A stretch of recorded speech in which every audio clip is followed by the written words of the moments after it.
One evening, Thomas brought his last train to the junction.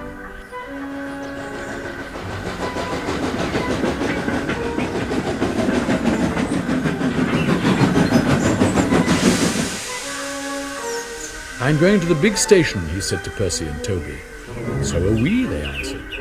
"You know," Percy went on, "I think something's up." Toby looked at the sky. "Where?" "Down here, silly," laughed Thomas. "How," asked Toby reasonably, "can something be up when it's down?" "Look," said Thomas excitedly, "look!" 7 engines from the other railway were coming along the line.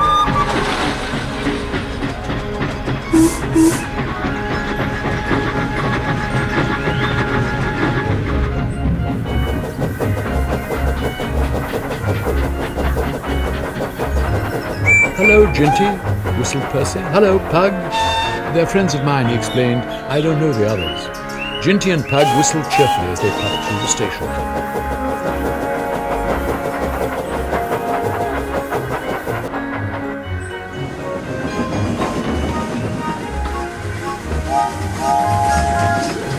"What is all this?" asked Thomas. "The Fat Controller's got a plan," answered the driver, "and he's going to tell it to us. Come on." So they followed to the big station at the end of the line where all the engines had gone.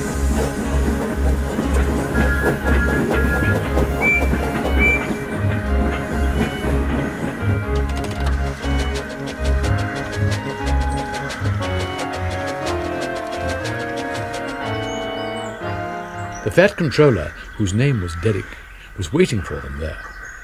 "The people of England," he said, "read about us in the books, but they do not think that we are real."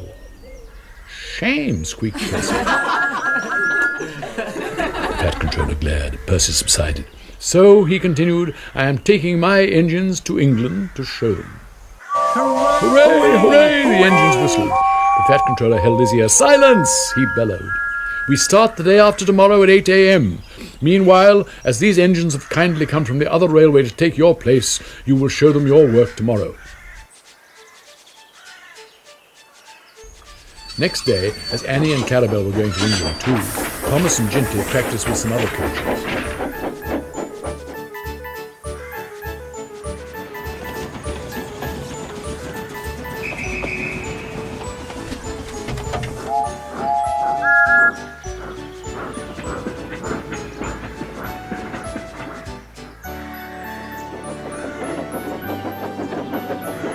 Thomas was excited. He began boasting about his race with Bertie. "I whooshed through the tunnel and stopped an inch from the buffers, like this."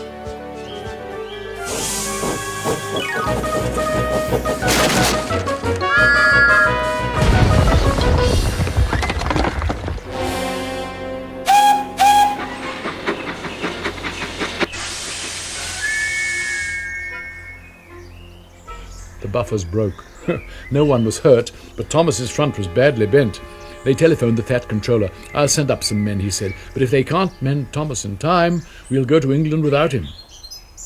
Next morning, the engines waited at the junction. Henrietta stood on a siding. The Fat Controller had called her a curiosity. "I wouldn't dream of leaving you behind," he said. "I'll fit you up as my private coach." She felt very grand. Gordon, James, and Henry were in front. They whistled impatiently.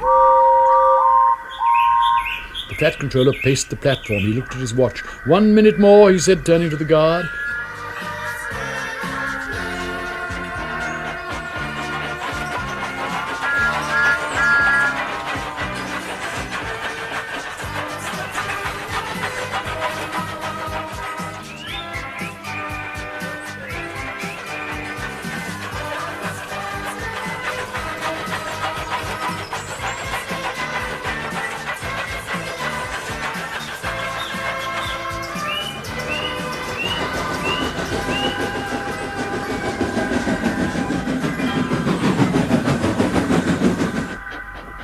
Annie and Clarabel twittered anxiously.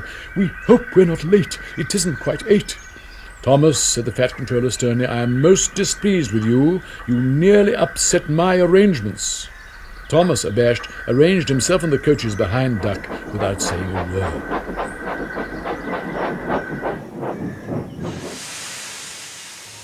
The Fat Controller climbed into Henrietta. The guard blew his whistle and waved his flag. The engines whistled, "Look out, England, here we come," and the cavalcade puffed on.